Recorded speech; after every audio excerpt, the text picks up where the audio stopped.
meeting to order. I'd like to welcome everybody to today's Board of Alderman meeting. And with that, let's stand and pledge allegiance to the flag, please. I pledge allegiance to the flag of the United States of America and to the republic for which it stands, one nation, under God, indivisible, with liberty and justice for all. And Scotty Harris, our fire chief, is give our invocation. Bow your heads, please. Dear Heavenly Father, we come to you tonight just to ask for your guidance and continue to lead us, watch over us, and Lord, just bless Carlos and his family, and Lord, continue to bless Ryan and his family with the new delivery that they've received as your gift. And Lord, as we go through these holiday seasons, may we be reminded that you are the gift and the reason that we have this season. And Lord, just watch over the council members tonight and allow them to make good, sound decisions and good stewards of the taxpayers' community, and bless them as we guide and lead through this every day. In your name we pray. Amen. Amen. Thank you, Scotty. Okay. First thing, an announcement. In addition to Code Red emergency alerts, the town utilizes its website to send out official town notifications. The new website allows the citizens the opportunity to subscribe to alerts that they are interested in, such as water, safety, street closures, garbage schedule changes, bid opportunities, jobs, agendas, calendars, and news. Citizens may choose how they receive the alert, whether it's by email or text message. You need to please visit our website, www.townofblackmountain.org, to subscribe to this the town alerts. The service is free and accurate. All right, and I'd like to talk about a dear friend of mine who's retired from the town, Jerry Behan, today.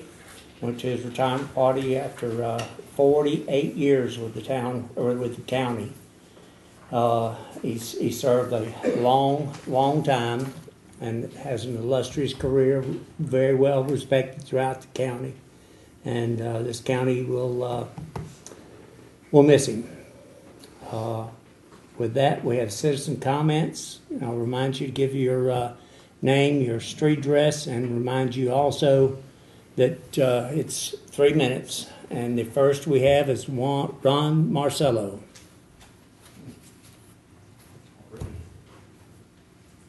Here? Yes, sir, right there.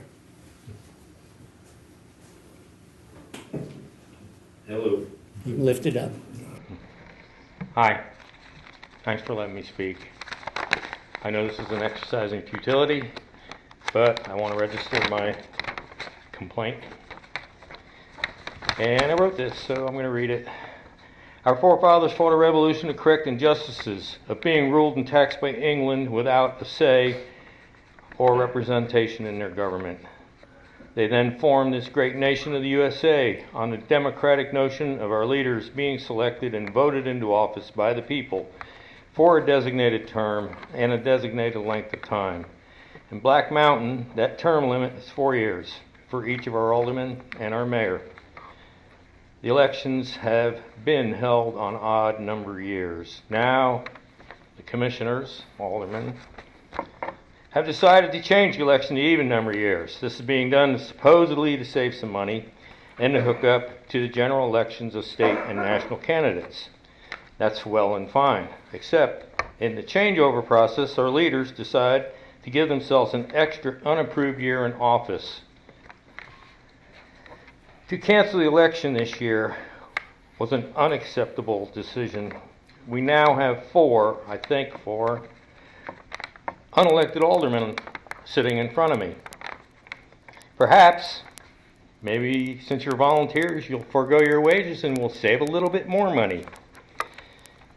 True patriot would have limited their terms to 3 to get to the even number years, not absconded off with an extra year. Canceling an election undermines the basic tenets of our democratic republic, to which we have all pledged our allegiance tonight.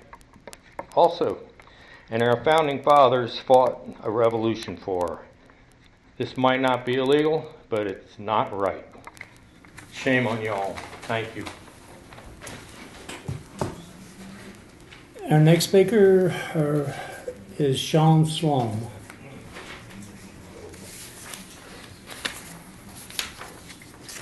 Thank you, Mr. Mayor and Board of Alderman.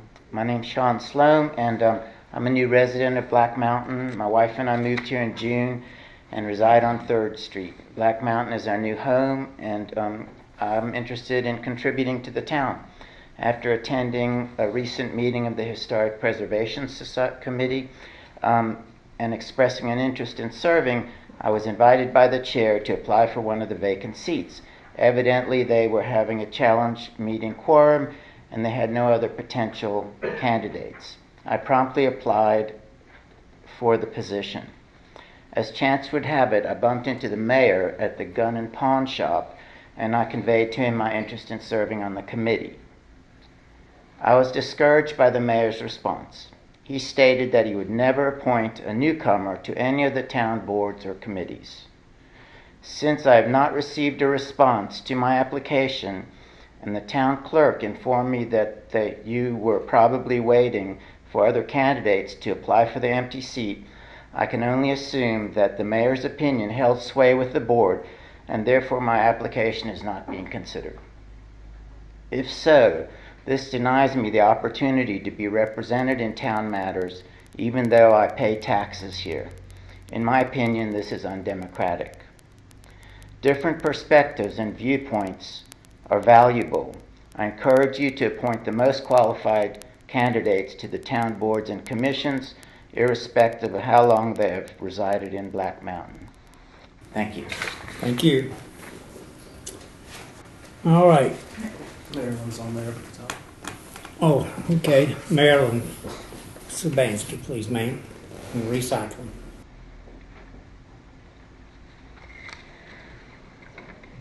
Good evening, everyone.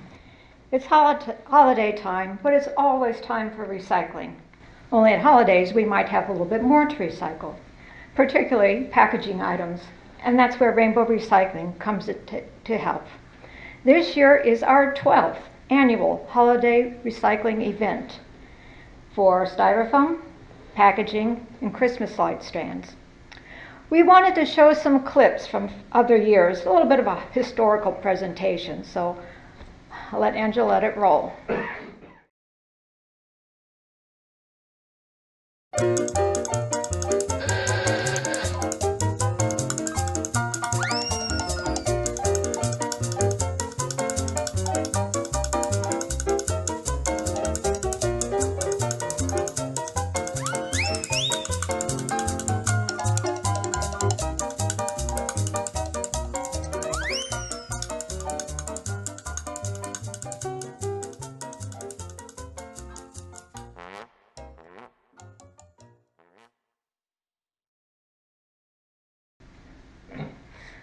So, like you see, our event is Saturday, January 4th from 10 in the morning till 1 in the afternoon.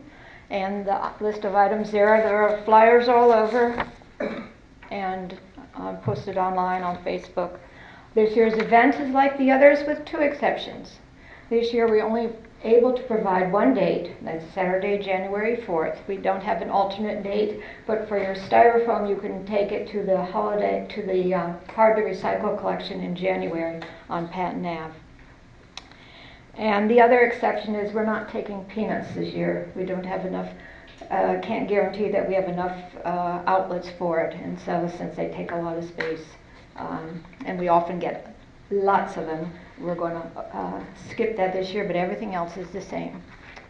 And any questions? Thank you. Thank you.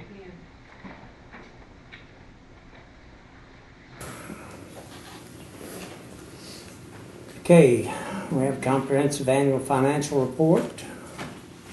And So James Vance from Alderman. all right, James.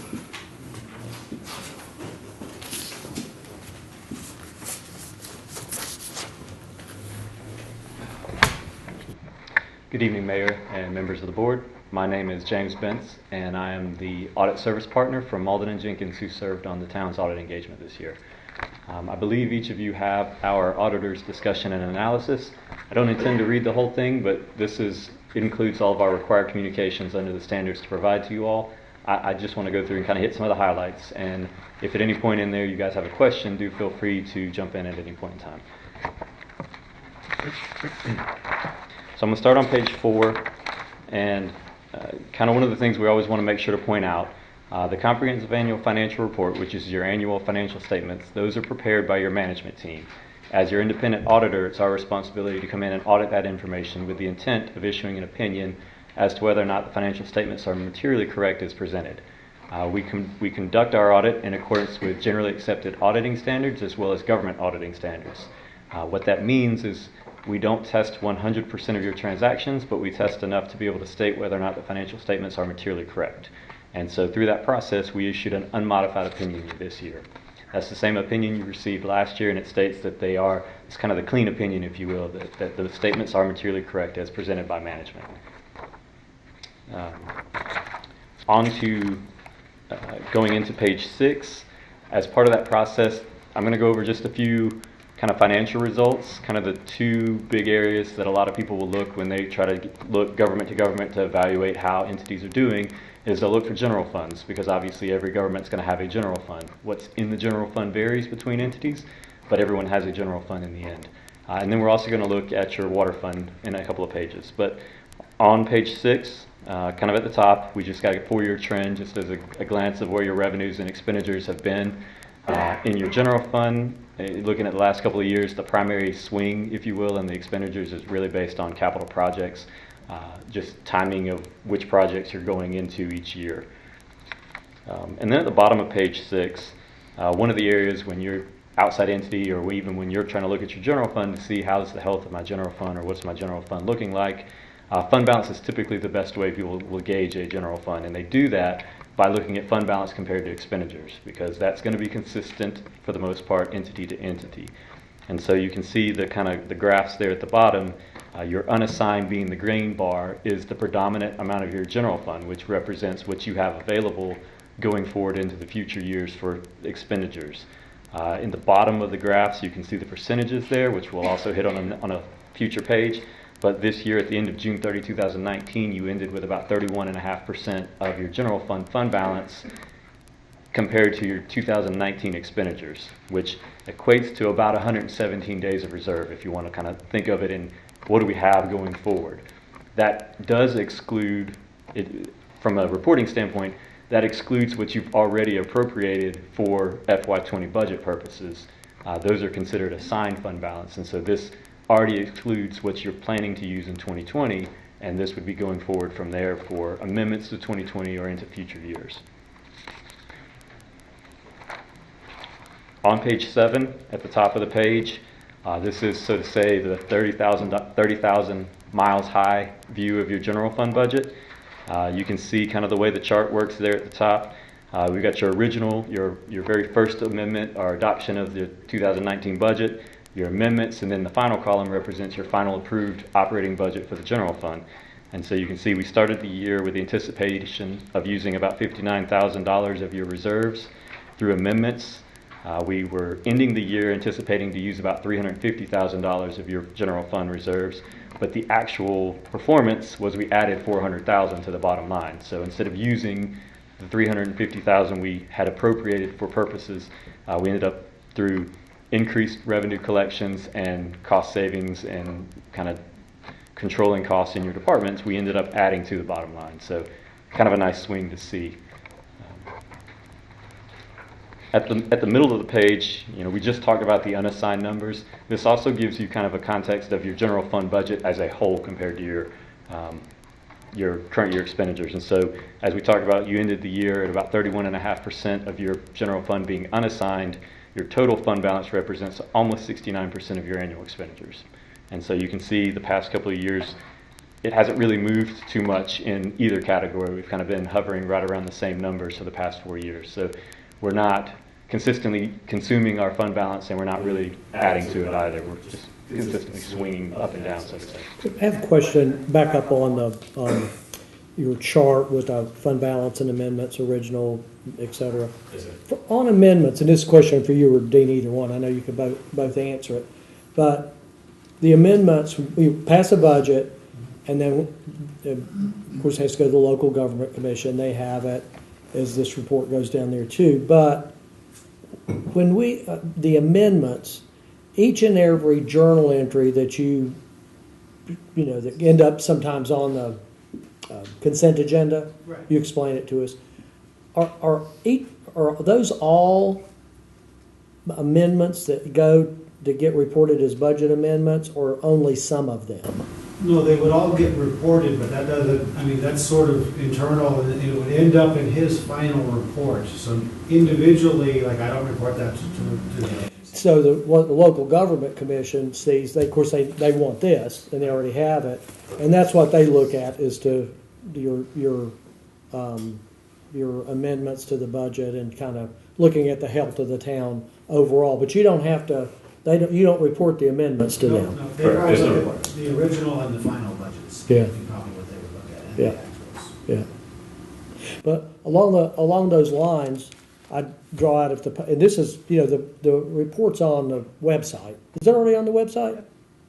Yeah. Yeah. But there's a good, you know, I guess these are required parts of the financial statements, but there's a schedule of, starts like on about page 71 in the statements, or, you know, in the package, I guess it's all the CAFR, but the comprehensive annual financial report starts on about page 71. But I think that's really a useful worksheet. Maybe you're going to talk about it at some point in time, but just talking about the budget and then the amendments and then the actual, you know, that amended budget to the actual, and then any variances with, you know, with the final budget. That's just very helpful. That's one of the most helpful things in the whole Yeah, book. that's the detail of the general fund. Yeah. And you're right, it's a nice schedule. It's Yeah. easy to follow, and Yeah. it shows some highlights or things that went well and things that didn't go well. Yeah. But just to remind the public that are watching this later, any member of the public here, there's a lot of control over what goes on, and it doesn't mean that there could be some things that happen that are unfortunate sometimes with management and so forth, as we know from here in Buncombe County. But there's a lot of control over what happens with the budget and these amendments and so forth. And I do have one question for you, and I guess this is as good a time as any because of what you just reviewed with us about fund balance and the amendments and the journal entries that we just spoke about. Does each, when you're auditing, and I heard this, I don't think it surprised me, but I heard this. I've been in a class, a continuing education class, I was in recently, and I don't do governmental work, but they made the comment that that's where it was fraud and abuse in government, and the guy made the comment that that's where you're going to see most of the, and I'm not saying this in any way toward Dean, it's just of the truth, it's just, and I think it does make sense, that with the journal entries is where you see, you know, a good bit of the, you know, that's where if someone is trying to perpetrate some sort of dishonesty, they do it with a journal entry. And so I just sort of draw that to the public's attention, because Dean, you know, he gives us. I mean, the journal entries are always in in our consent agenda and so forth. And now, would there be journal entries that Dean could make that don't show up in the consent agenda? You see budget entries. Uh-huh. You see every budget entry that I make. Yeah. You don't see any journal entries that I make. That's right. You're just showing us the budget changes, Yeah, I'm aren't showing you? you the changes in the budget. Now, Yeah. Josh and I, interestingly, met on this earlier today, and James had sort of a review that he was sort of recommending, and we're in the process of implementing that. But To I think review that, your journal yes, entries. yeah, and, Yeah. and that's that is one area where that could happen. Although I'd be curious if James, there's other areas too. There's a lot of areas, Yeah. different areas where that could, generally speaking, journal entries are where you're going to kind of cover it up. Yeah. You know, if you've if you've moved cash, you've got to use the journal entries to Right. kind of Right. put some dirt over what you've done. if you Right, will. sure, that makes sense, yeah. But that's helpful, we don't see journal entries, we just see the budget changes, yeah.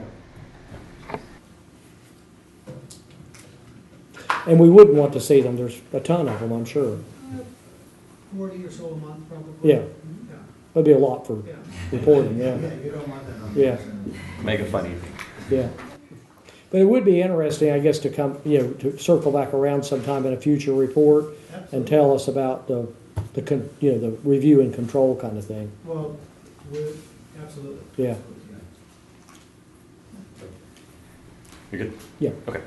The next page, if you'll flip to page 10, back in the AD&A, the other, we've just talked about your general fund. Kind of the other place that people will look is kind of your enterprise funds to see how your enterprise fund is doing. And they're not accounted for in the same manner under government accounting standards as your general fund. So generally speaking, most people look to cash flows because that'll really give you an idea. And it is a little more common towards the non-governmental entity. A lot of people are kind of familiar with what a cash flow statement looks like. So we've pulled out certain numbers here. And at the bottom or right in the middle of page 10, generally speaking, we start with cash flows from operations.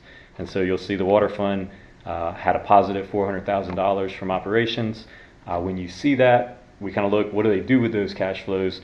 Hopefully what we like to see is reinvesting in the system. And if you'll go down to that kind of third section there, that's your capital and related financing activities. And you can see we've made about $300,000 of capital improvements to the system, as well as we're paying on debt service, which is financing on prior year improvements. And so we're reinvesting our cash flows from operations into the system itself, which is a good thing to see. In that middle area, you'll see there's a big interfund loan of about $377,000, and that's a kind of cash flow timing dealing with the Commerce Park project where that fund was waiting on a reimbursement and we had to pre-fund the disbursements with water monies. But the monies, once it comes in from the grant, will come back and reimburse the water fund. So the golf course fund is your other enterprise fund, and maybe not to the same tune as your water fund, but not atypical of a municipality's golf fund. You'll see the operations actually were a negative $100,000 for the year, and that's being supplemented with a transfer from your general fund with a pretty much a wash for the year's operations there. If you'll flip with me to page 12, I'm going to just kind of hit a couple of things on page 12 and 13. I do want to take a minute. This was our first year working with the town, and I do want to thank Dean. Working with him, we did not have any difficulty working with management. He was very responsive in getting us the information we needed. It's always a little bit of a bump, if you will, dealing with a change in your auditors. Getting accustomed to what each other wants, but he was very responsive and very good at getting us the information we needed to conduct our procedures. So I do want to thank him for that. Through the audit process, we did have some audit adjustments. Those are included in the back of the packet for your review, but we've already met with management. We've gone over those. They're already incorporated in your financial statements as part of the CAFR in and of itself. And we did get representations from management that the financial statements that we have helped draft based on the information they provided are correct as they intended them to be. Again, we are independent from the information that we've audited. All of the data that's in your financial statements comes from your management team, and we audit that information. So again, just want to make sure to delineate the separation there. As part of this year's audit, at the bottom of page 14, we did have a couple of the adjustments. I know, I mentioned we had some audit adjustments. We had a few adjustments that hit the thresholds under the standards to be reported as findings. They were kind of just one-time year-end closeout entry related items, so not earth-shattering or really concerning, but under the standards they're required to be communicated because of the magnitude of those entries. One dealt with depreciation on a capital asset, and one dealt with the timing of when a revenue was being recognized, whether it was in 20 or 19's fiscal year.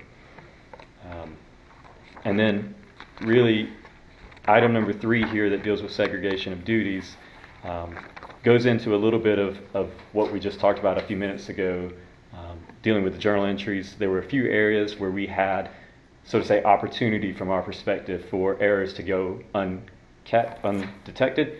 because we had one individual performing an entire control process.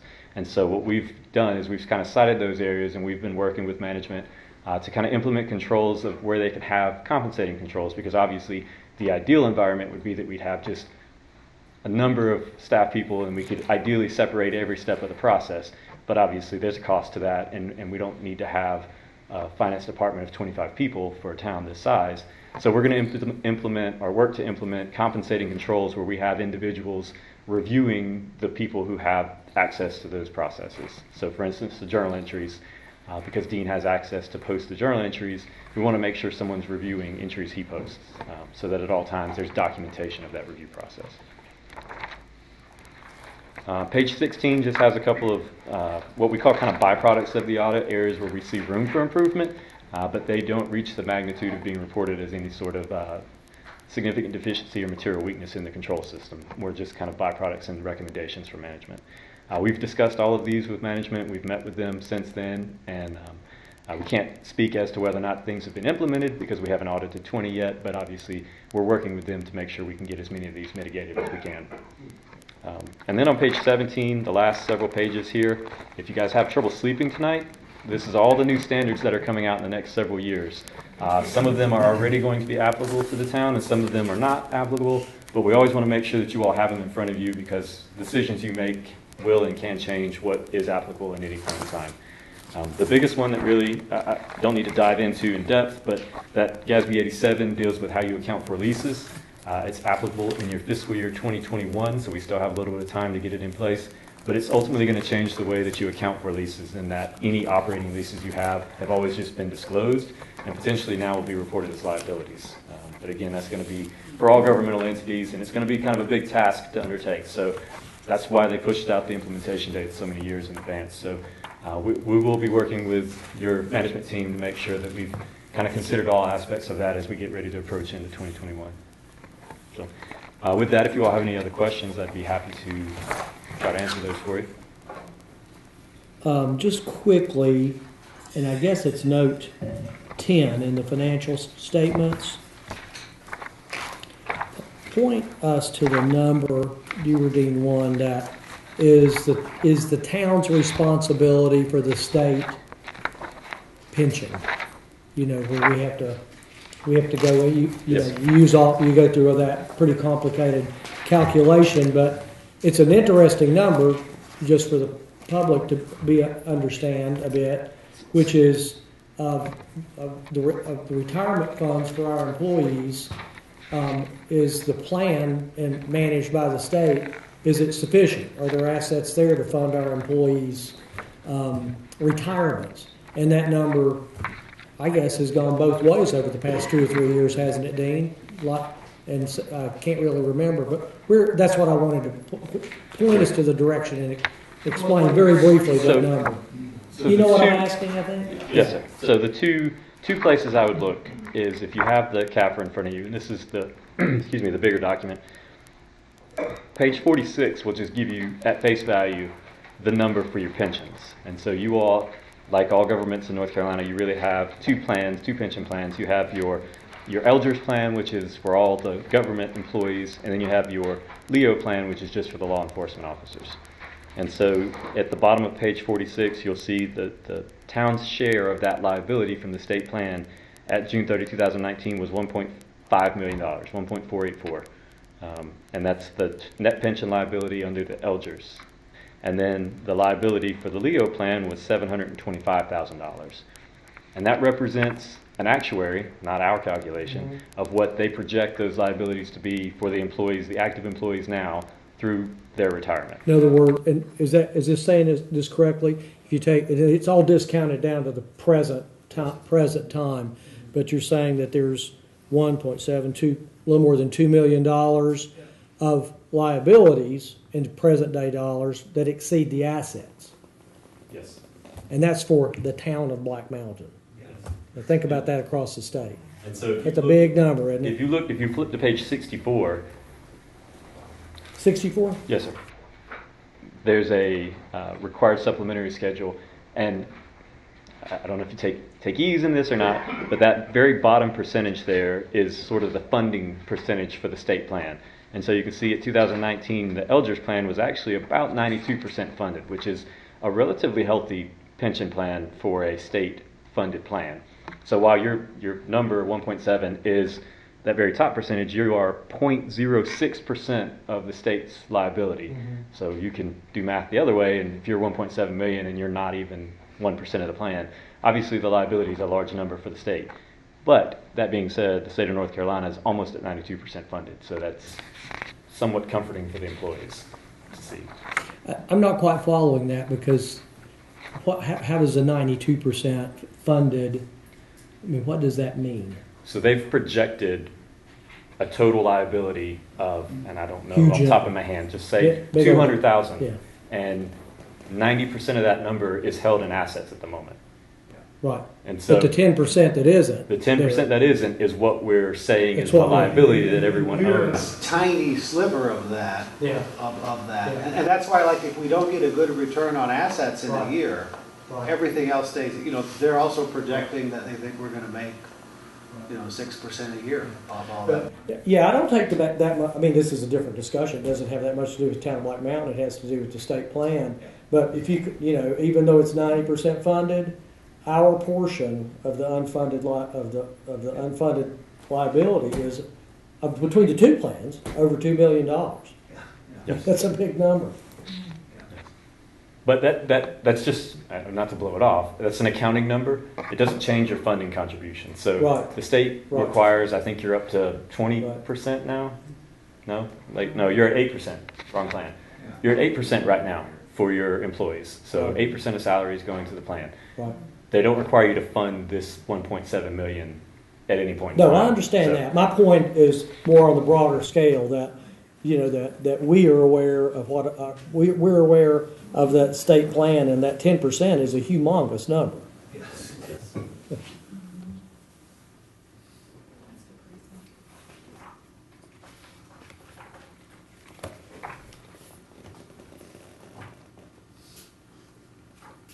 Any more questions?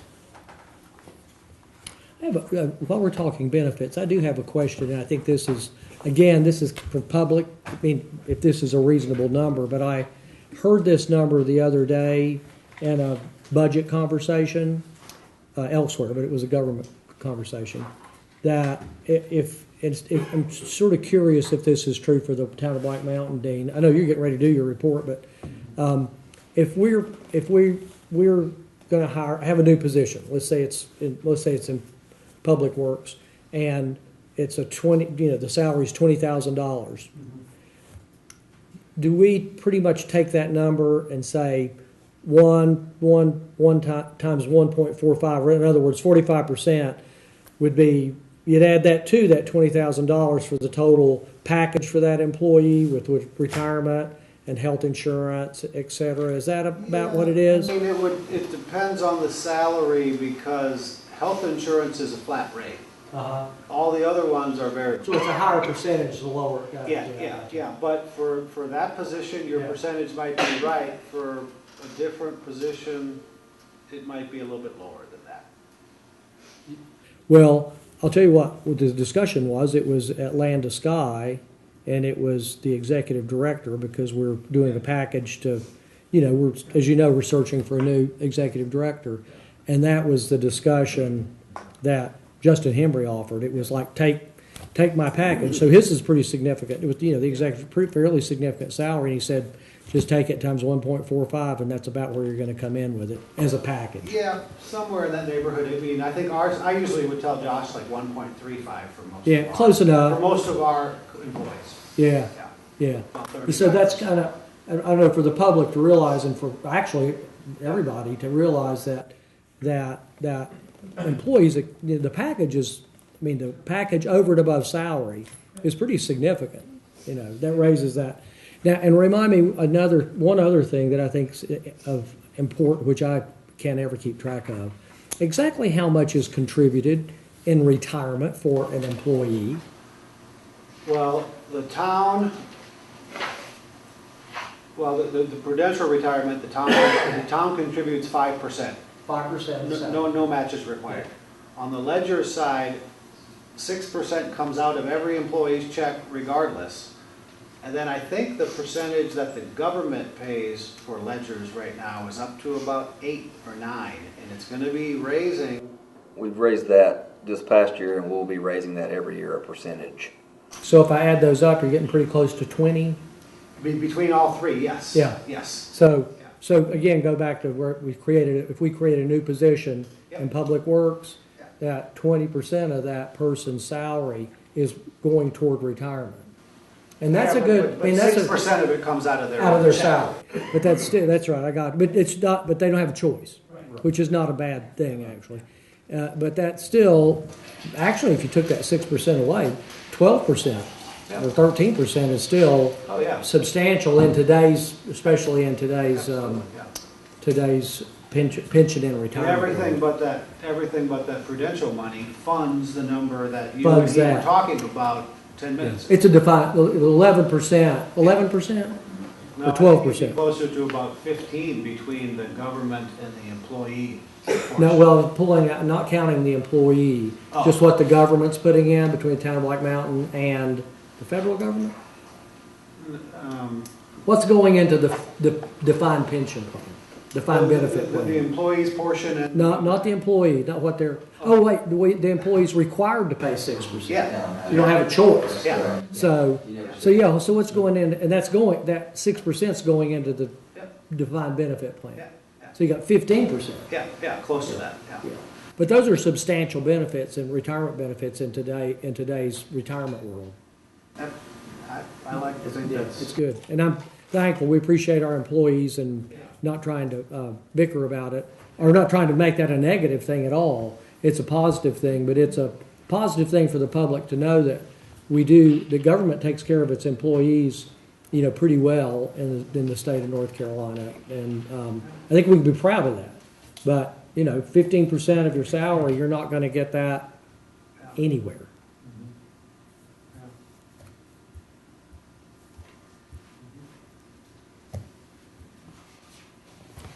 Anyone else? Okay. Thank you all. sir.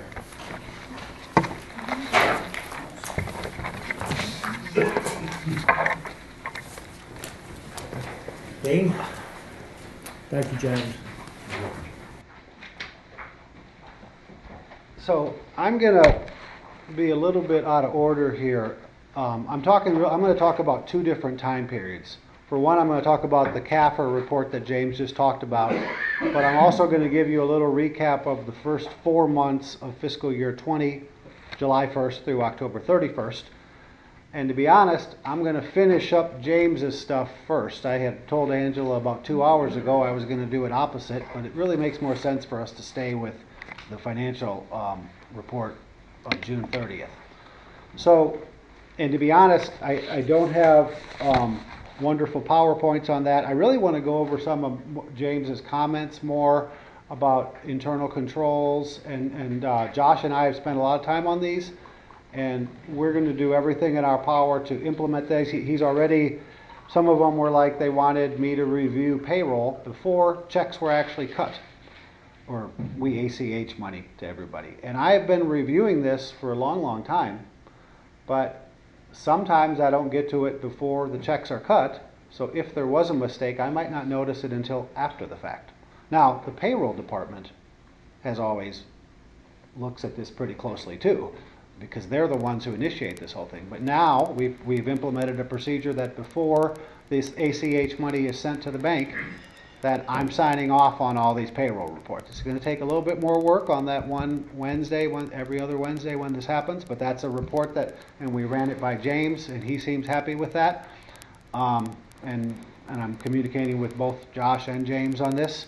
We've had a couple other ones where I'm working with Josh and my assistant Courtney Kidd that we're going over all these journal entries that were coming up.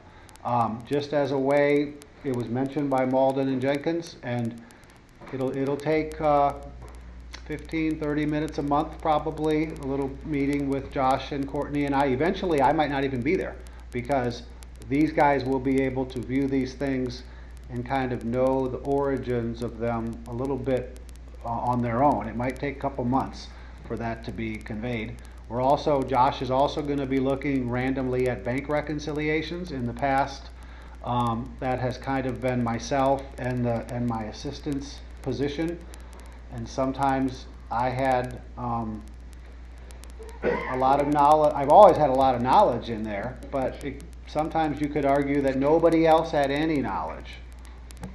Courtney is picking things up pretty well, but we're also going to get Josh involved in that. We kind of talked to Larry a little bit about getting his services, but I think we can get this solution without getting the board involved. Although we're open to really any of board members. If you ever wanted to review a bank reconciliation, you don't even need to talk to me. You can grab a copy of it from Courtney, and it's accessible to anybody. Public information. Yeah. And just, if I could, just to interrupt you, the reason that I felt like it wasn't prudent for me to get involved is just, just because I happen to maybe, and I wouldn't have an easy time looking at the rec, I don't do a bank rec, but I just didn't think it matched well. It's not a good process that you could carry on, and it'd be a good policy going forward with any board. Yeah. And I just didn't think it was wise for me to get involved in that fashion.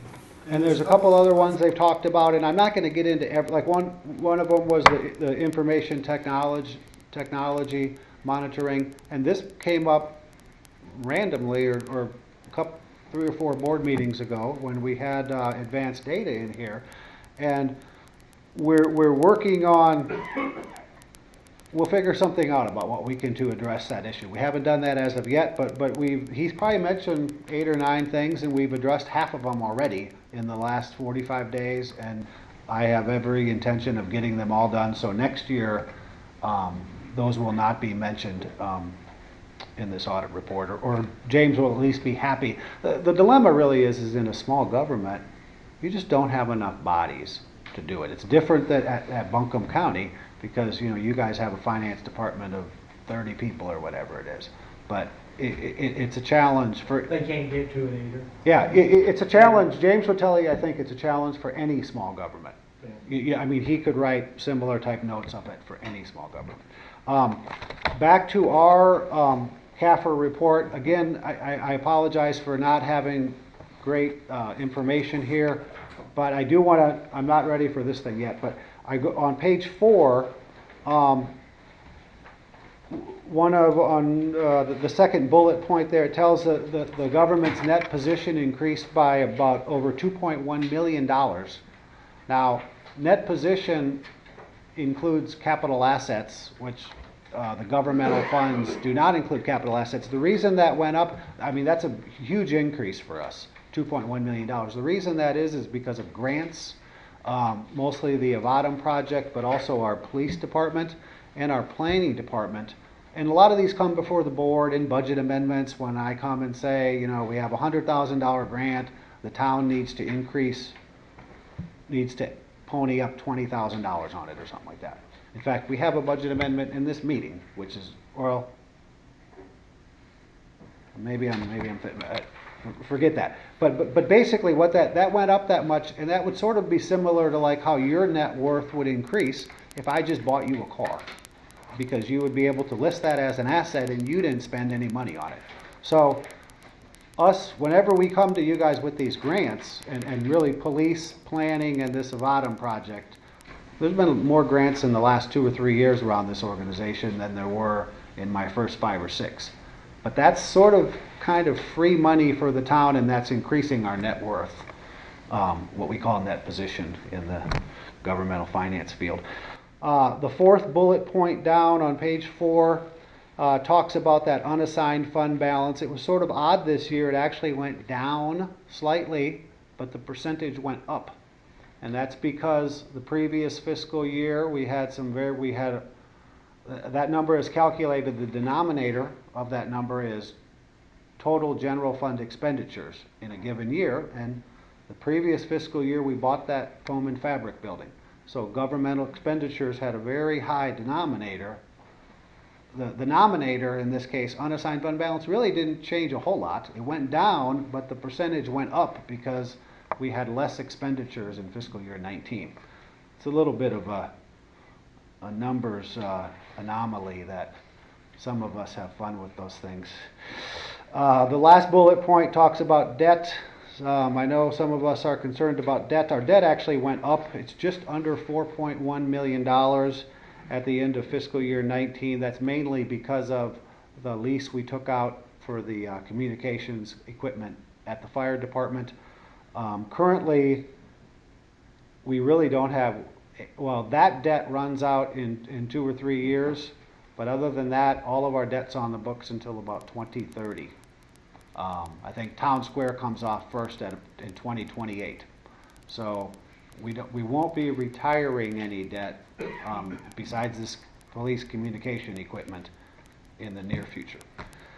And that is about all I'm going to talk about this CAFR, although Larry's point on page 71, if page 71, 72, and 73, if you have your CAFRs around you, to me, the most interesting column on that page is the column to the far right, because that sort of shows you how well or how poorly I did on the budget. So on the revenue side, you kind of like to see large positive numbers because that means I budgeted $1 million and we got in over $1 million. You don't like to see large negative numbers because that means I budgeted a lot of revenue and we didn't get in a lot of revenue. On the expenditure side, the opposite is true. If you see large negative numbers, that's a bit of me not doing a wonderful job. And if we see large positive numbers, that's because we saved money in those departments, and a lot of credit goes to department heads in those situations. And Josh and I are doing our best to keep up with that throughout the year. But really, if you see expenditures kind of close to zero, that's a good thing too, because that means we're giving you guys an honest budget. We're not artificially inflating the budget. But I'm happy to talk about any of those numbers either here or at any other time. Let's go on. Well, why don't I stop here and see if anybody wants to talk about anything in the CAFR report as of June 30th of 2019. Great. Okay. Now, Angela, do I do my clicker? So I'm going to talk about, so these numbers as of October, from July 1st to October 31st. And I'm going to be presenting a report like this. I may not be standing up here, but you guys are going to be getting quarterly reports from this time going forward. This one's actually a 4-month report, but and it may be that it's just stuff in your mailbox. It may be that it looks a little bit different, but we're going to give you a financial update on the town every quarter. So I'm going to talk about some of these numbers. So first of all, our biggest revenue is taxes. About close to 80% of our taxes come in November, December, and January. So even though that tax number shows that we only have 17% in, well, we're going to start seeing some large taxes are due December 31st, and they start accruing late fees after December 31st. So some big money will be coming in the month of December. Sales tax and franchise taxes are both, there's a 3-month delay. So even, that we only really have 1 month worth of sales tax. Sales tax has been a great benefit for the town. Asheville is a big part of that. Since I've been here, sales tax have increased 6.5% a year. They've virtually doubled in 10 years. And the city of Asheville is a big draw on that. Building permits are showing much higher in the first 4 months of this year as opposed to last year, mainly because of a lot of activity at Gibbons Estates. Black Mountain is still a popular place to be. There's a lot going on in Black Mountain and Buncombe County as a whole. On to the water fund, which is sort of in the middle. Water revenues are higher due to the fee increase of 4%, but also the system development fee that we all have remember that we've talked about now for 6-8 months. That is attributing to higher, I have it under other water revenues, but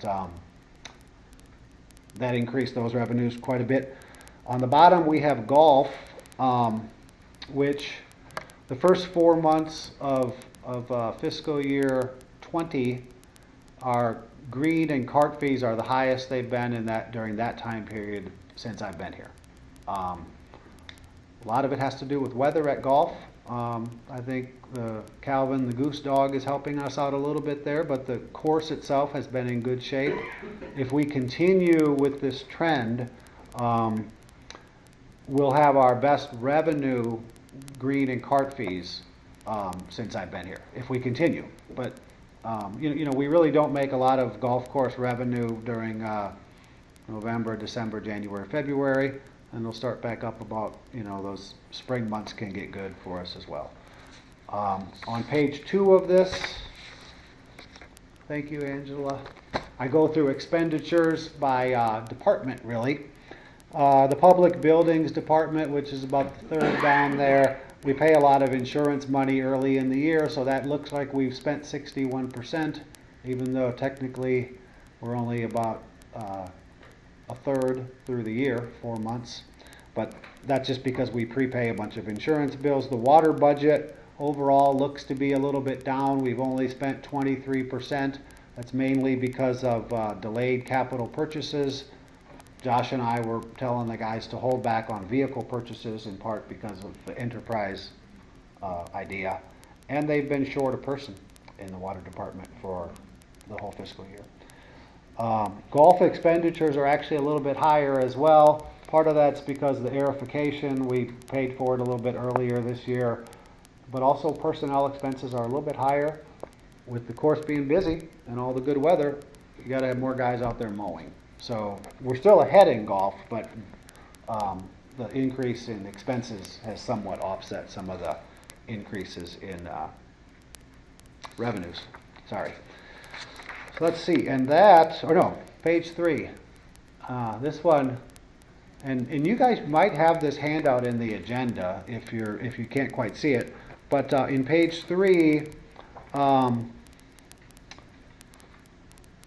well, you know, personnel-related expenses should be pretty much even throughout the year, and for many of the funds, they actually are.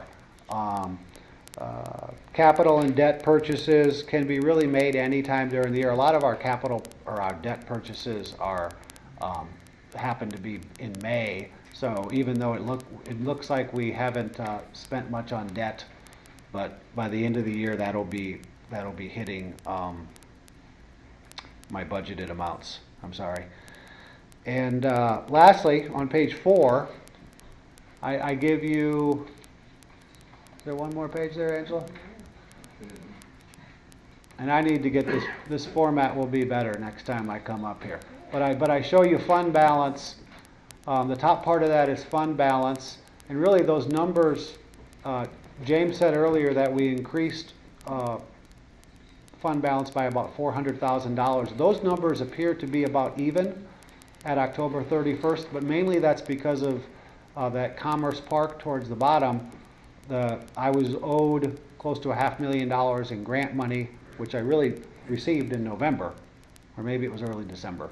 But there's a little bit of a delay in me getting that money. If that money was, well, if I did that report today, you would see it's about $500,000 higher than it was a year ago. Then I'm also giving you a debt schedule at the bottom. Kind of shows you what's going to happen here over the next couple years. You know, what our debt payments are, and that is about all I have as of October 31st. But if anybody has any questions now or later, I'm more than happy to talk about it. Just a comment, Josh and Dean, I'm thankful for the efforts you guys are making and double referencing and double checking a lot of these payments, ACHs and all that sort of stuff, because an extra set of eyes keeps us from making some of the mistakes that we've made in the past. So thanks.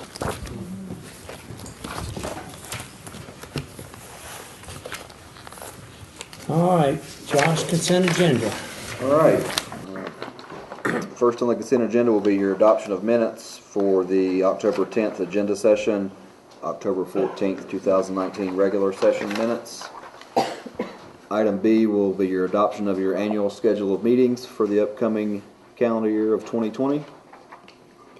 Item C is a call for public hearing for text amendments for a traffic impact analysis ordinance. This has been through the planning board over the past couple of months. What you'll have, I know this is just a call for, but just a little bit of description on it. What is trying to be done here is to add some language to the land use code or the zoning ordinance to allow for, or to require, a traffic impact analysis by developers when they develop a certain size development project, whether that be residential, commercial, or schools or anything along that line. Item 5B will be a call for public hearing to close a portion of an unopened platted right-of-way parallel to Ruby Avenue. It's off McCoy Cove. This is also a call for public hearing. Item 5E is a budget amendment for Heron Street property purchase. This is something that's been discussed over the past couple of months, some in closed session, and we've got the contract and everything together, ready to do the budget amendment for this. $48,561. I know this specific piece of property is sandwiched between White Pine Drive and Heron Street off of Blue Ridge Road. I think this board itself has been interested in this property for a number of years. With this board's guidance, we were finally able to get in touch with the property owner and get some negotiations started. And I think, from what I recall, the intent was for some future use down the road, but there's nothing set in stone as of now. Item 5F is a budget amendment for repairs at Lake Tomahawk. This is from Wildlands Engineering, total amount of $72,400. If you'll recall, a couple of months ago, I did present you a contract and a proposal from Wildlands to do some work at the upper portion of the lake where Tomahawk Branch comes in. That forebay and pipe were compromised from some rain events, I think in 2018. So this will fix the upper portion of that lake, do some restoration work on that stream, install a new, more natural forebay to let the sediment settle out. And from the drawings, looks like it'll be a good project for that area. Going forward, after this is done, we do have some intentions of doing a Lake Tomahawk sediment management plan, where we'll look at the amounts of sediment that are coming in, where they're coming from, put together some proposals, and hopefully get some grant funding to do some more work up there. Item 5G is a budget amendment for police vehicles. In this current year's budget, we only budgeted for one vehicle. Shawn Freeman was able to negotiate, I guess I would say, with the folks that are selling us the vehicle, Elderton Dodge. We are able to get another vehicle for the price of $20,000. So now we would have two vehicles for the price of about $71,000. Typically, those run about $51,000. So $10,000 would come from the general fund. $10,000 would come from the restricted ABC funds to fund that police vehicle. So essentially about $35,000 each for those fully equipped for the police department. And that will be your consent agenda. Anyone have any questions? Need a motion to approve consent items A through G as presented. So moved. All in favor? Aye. Approves 4-0. All right, next we have citizen comments on unfinished and new business. No one has signed up. So unfinished business, Ron. On this is the sale of the old public service building, which the high bid settled on. We had one bid, one upset bid. Nobody beat that upset bid. Jay Lurie has entered into an agreement with the town. Is going through his due diligence. The contract anticipated him closing in January, and then today we found out his accountant tells him he really wants to close this year. So we're pushing forward. It should be closed by the end of the year. Got the basic survey done today. As you know, the town has to reserve an easement for the pump station and a gas line to that station. The surveyor came to my office to make sure on the location of those, and within, depending on the weather tomorrow, we'll have within a couple of days the drawings. See if the town, if they serve our purposes and satisfactory to the buyer and what we're keeping, and should be moving on to closing before the end of the year.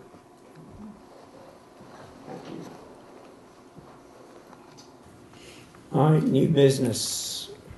Josh? Item 8A is this would be a contract with Vickers Consulting Services. This is something Chief Harris has brought to my attention. He's been working with some other fire departments in the area, I think 3 other departments. And what this is in front of you is an application in the amount of, or an application fee in the amount of $500 to go after some grant funding for some air packs for the fire department. If we are successful in getting this funding, we will end up spending about $18,000 out of town funds for a total cost of air packs of $322,000. So it would be a really real good project if we can get funded for this. And our air packs currently are getting in the later years of their life cycle. So we're hopeful that we can be successful on this one. Great.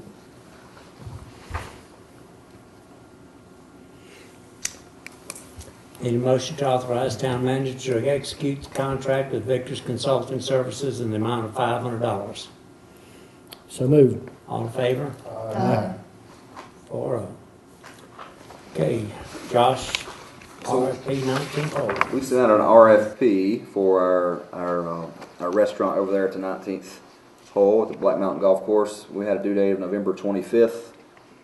A few weeks ago, we did receive two responses back, one from the current tenant and one from Karen Davis, who does work down at Black Mountain Bistro. Just going through the RFP requirements and looking at both proposals, staff would recommend that the mayor and board of aldermen select Karen Davis, and the name of that would be called the Green Tea Grill to start at the 19th hole. And I think that would be the beginning of next year is when that would start, if I'm not mistaken. She does propose, she gives us a good resume in here, does propose her menu with pricing, and is willing to pay actually a little more than what we've been charging in a lease per month in the past. So she's actually willing to pay $400 a month for the lease instead of $300. According to her proposal, she would like to have the grill up and running at latest by March 15th. I have a motion to direct the town attorney Lon Sneed to prepare a lease agreement for the 19th hole snack shop at the Black Mountain Golf Course for 1 year, beginning February 2020 and ending March 2020 at the monthly rate of $400. Now, does the lease, Should that not be March 2021? It says you're correct, 2021. We're just going to lease it a month. yeah, but Give her a test period. But now the current leasee, I guess it's what you call, that lease is up when? See, I thought it was end of February. That's, yeah, oh, okay. So, because you said the first of the year. It is the end. If it's we'll check and see what that date is. If it's the end of February, then he'll have until the end of February to vacate. Okay. I just want to make sure we got those synchronized. Remind me what the monthly rate is. Right now it's $300. If you select this proposal with Karen, it's $400. So what we have here in the agenda packet, monthly rate of $400 with green tea Grill. grill.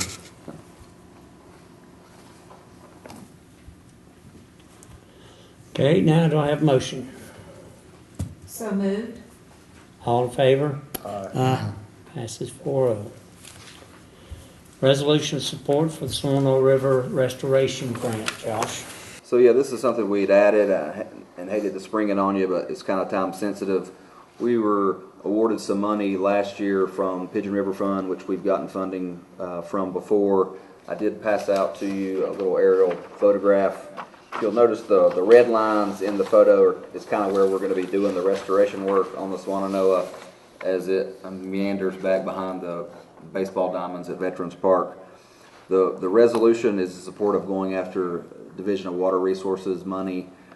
We did also receive $50,000, and I'll give credit to that to Jessica with planning, reaching out and getting some money from Duke Energy. We got a $50,000 grant from Duke Energy to help with this project, and then another total of 33 from Pigeon River, and we're going to be asking for about $74,000 from Division of Water Resources to do this stream restoration work. And it's about 1,700 linear feet of work that we're hoping to do. This is the same money that we've used in the past for Tomahawk Ranch on the golf course. So at the end of the day, the town will have about $5,000 in this project from our funds. Okay, any questions?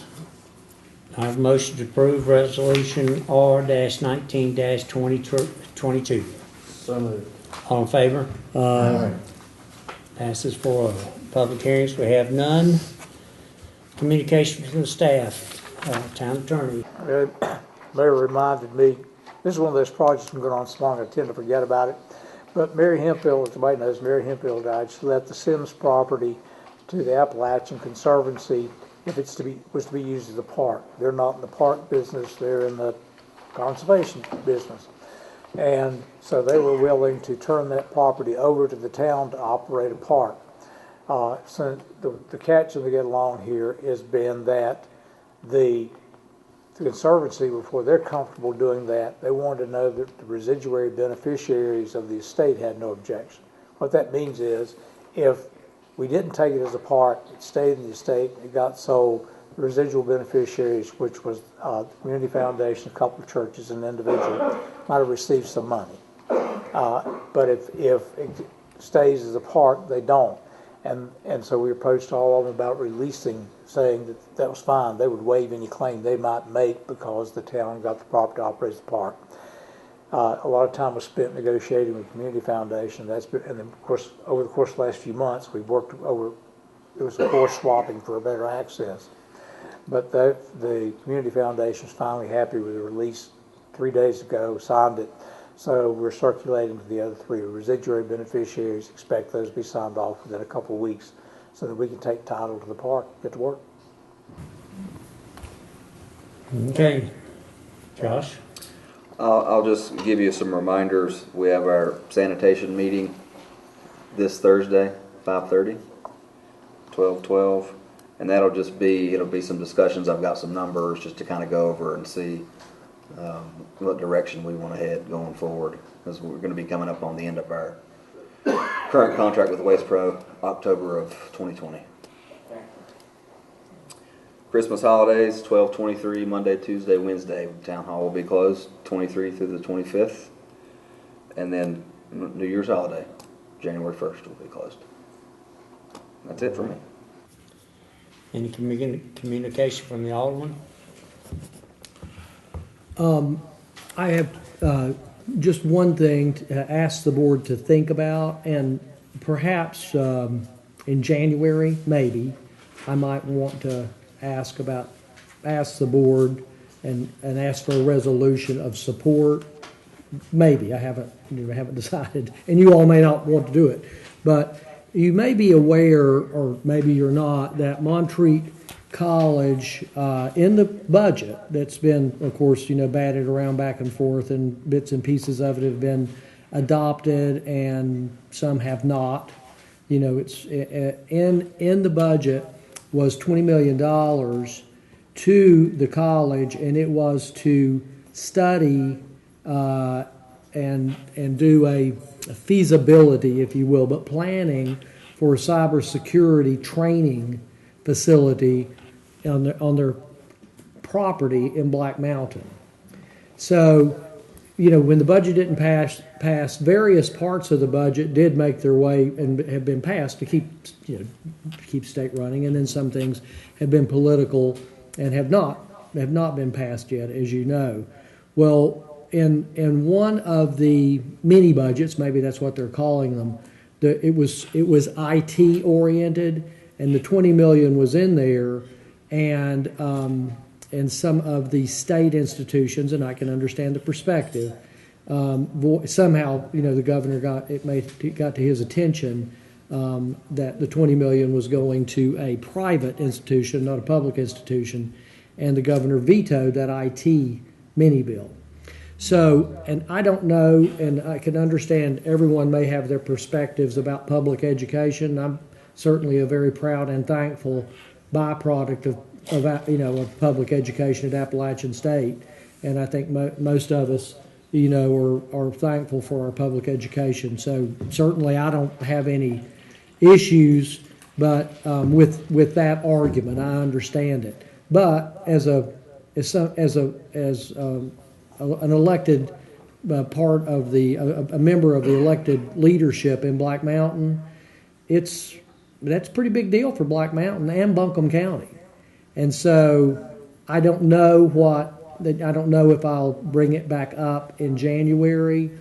By the way, John Ager voted, he voted to override the governor's veto, but it didn't get overridden.